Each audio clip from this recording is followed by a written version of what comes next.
Hi అండి. ఈరోజు video వచ్చేసి బయట బండ్ల మీద టిఫిన్ సెంటర్‌లో చేసే పల్లీ చట్నీ చేసి చూపిస్తున్నానండి. చాలా బావుంటది. ప్రాసెస్ కూడా ఈజీగా ఉంటది. ఎప్పుడైనా చట్నీ టేస్టీగా ఉంటే ఎంత టిఫిన్ అయినా తినేయొచ్చండి. ఇడ్లీలోకైనా, దోసలోకైనా ఈ చట్నీ కాంబినేషన్ చాలా బావుంటది. ఇడ్లీ ఇష్టపడలేని వాళ్ళు కూడా 2, 3 ఇడ్లీ ఎక్కువే తింటారు. ఇంకా లేట్ చేయకుండా ఈ పల్లీ చట్నీ ఎలా చేయాలో ఒకసారి చూద్దాం రండి. ఇప్పుడు స్టవ్ ఆన్ చేసి పాన్ పెట్టుకున్నాక ఒక కప్పు పల్లీలు వేసుకోండి.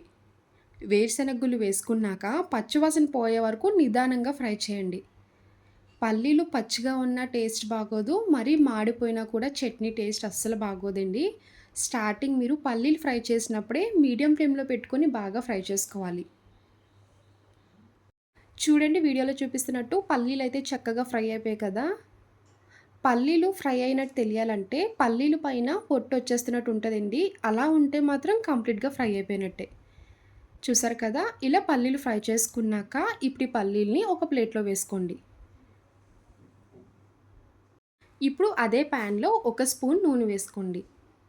ఇందులోనే పావు టీ స్పూన్ జీలకర్ర, 5 వెల్లుల్లి రెబ్బలు వేసుకోవాలి. వెల్లుల్లి వేసినప్పుడు మాత్రం పైన పొట్టు తీసేసి వేసుకోండి. జీలకర్ర, వెల్లుల్లి లైట్ ఫ్రై చేశాక ఎండుమిరపకాయలు వేసుకోవాలి. ఈ పల్లీ చట్నీలో పచ్చిమిర్చి ప్లేస్‌లో ఇలా ఎండుమిరపకాయలు యాడ్ చేస్తున్నానండి. ఎండుమిరపకాయలు వేయడం వల్ల చట్నీ టేస్ట్ చాలా బావుంటది. చూడ్డానికి కూడా కలర్‌ఫుల్‌గా కనిపిస్తది.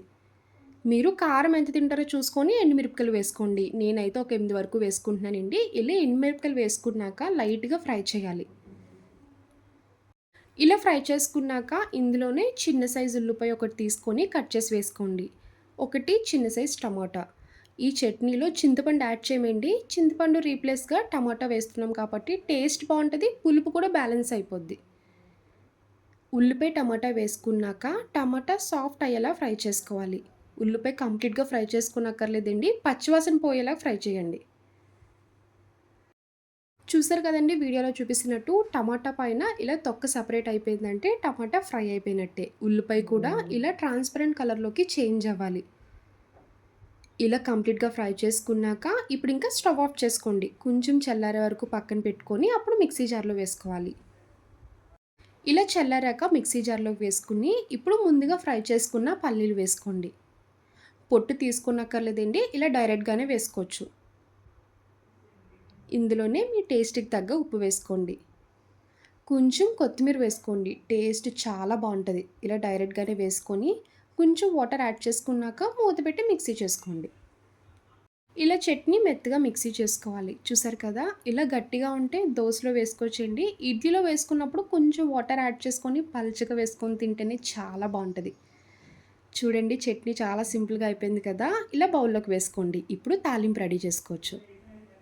చట్నీలో ఎప్పుడైనా తాలింపు హెవీగా కాకుండా సింపుల్‌గా వేసుకోండి. లైట్‌గా ఫ్రై చేయండి. మాడిపోయినా కూడా టేస్ట్ బాగోదు. ఇలా స్టవ్ ఆన్ చేసి అదే పాన్ పెట్టుకున్నాక ఆయిల్ వేసుకొని శనగపప్పు, మినపప్పు, ఆవాలు, ఎండుమిరపకాయలు, కరివేపాకు ఇలా ఇవి వేసుకుంటే సరిపోతదండి. తాలింపు లైట్‌గా ఫ్రై చేశాక అప్పుడు చట్నీలో వేసుకోండి. ఇలా రెడీ చేసుకున్న చట్నీలో ఫ్రై చేసిన తాలింపు మొత్తం వేసుకొని కలపండి. ఇప్పుడు వరకు నా ఛానల్ చూసి సబ్స్క్రైబ్ చేయలేని వాళ్ళుంటే ప్లీజ్ అండి సబ్స్క్రైబ్ చేయండి. డైలీ నేను పోస్ట్ చేసిన వీడియోస్ అన్నీ మీకు నోటిఫికేషన్ ద్వారా వస్తాయి. ఇడ్లీలోకి చట్నీ వేసుకున్నప్పుడు థిక్‌గా కాకుండా కొంచెం పల్చగా వేసుకొని తినండి. చాలా బావుంటది. ఇంటికి ఫ్రెండ్స్ వచ్చినా, రిలేటివ్స్ వచ్చినా బ్రేక్‌ఫాస్ట్ టైంలో చట్నీ చేస్తారు కదా! అప్పుడు ఈ చట్నీ చేసి పెట్టండి.